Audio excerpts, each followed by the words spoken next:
bo'lgan voqea. Karantin payti edi. Endi bitta odam keldi, endi yosh sizlar qatori yigit keldi, endi Malibularda, boshqalarda keldi. Mana shunaqa, aka bir mayit bor edi, ko'm beringlar, men Qoraqamishda turganlar dedi. Ha, xo'p dedim. Faqat bitta anaqa familiyamda qarasam, ana oti Oleg ekanda, o'rsa ekan, o'chisi ham ruscha.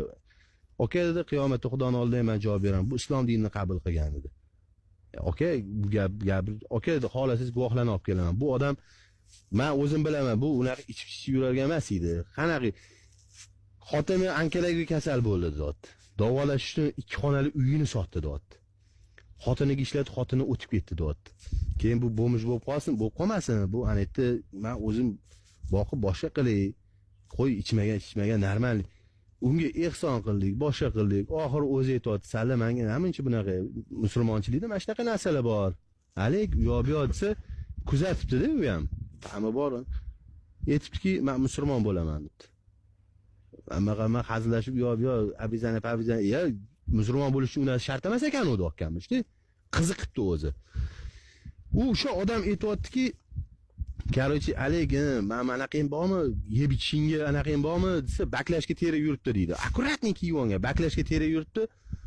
O'shani sotib, "Yeb ichishingga narsang bo'lsa, menda nonim bor" dokkammish. Yo'q, ovqat islomda bunaqa narsa yo'q ekan u. Bir kunlik noning bo'lsa ham tilanchilik qilish haqqim yo'q ekan dokkammish.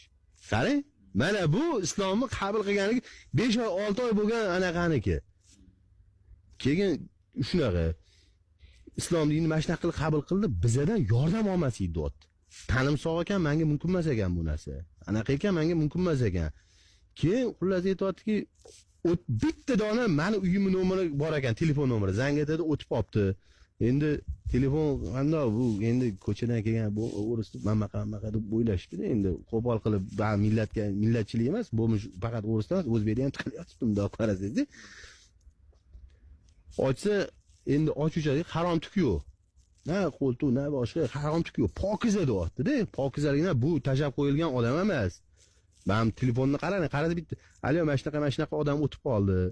Yo'q bo'lsa borib deydi, o'sha kapalli olib borib tashaman, hozir olib kelaman, aka ko'la bering. Xo'p bo'ladi.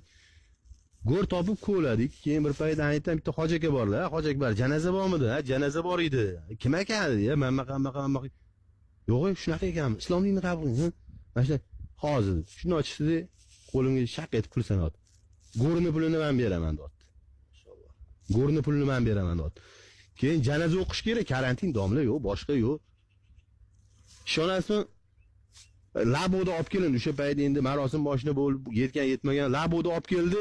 Endi mana 3 kishini tushiramiz deb janozaniki o'qiydi. Domla o'zining oyog'i bilan yetib keldi.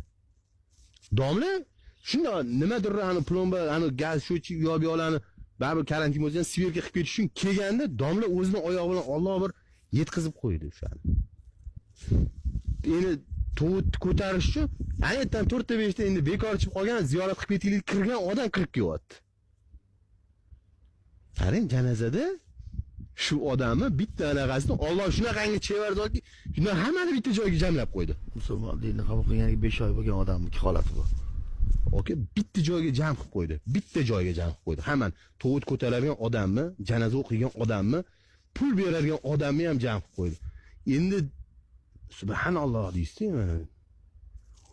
Alloh shu anaqani ham rislantirdi oxirida. Iymonni uni anaqasida kuchi.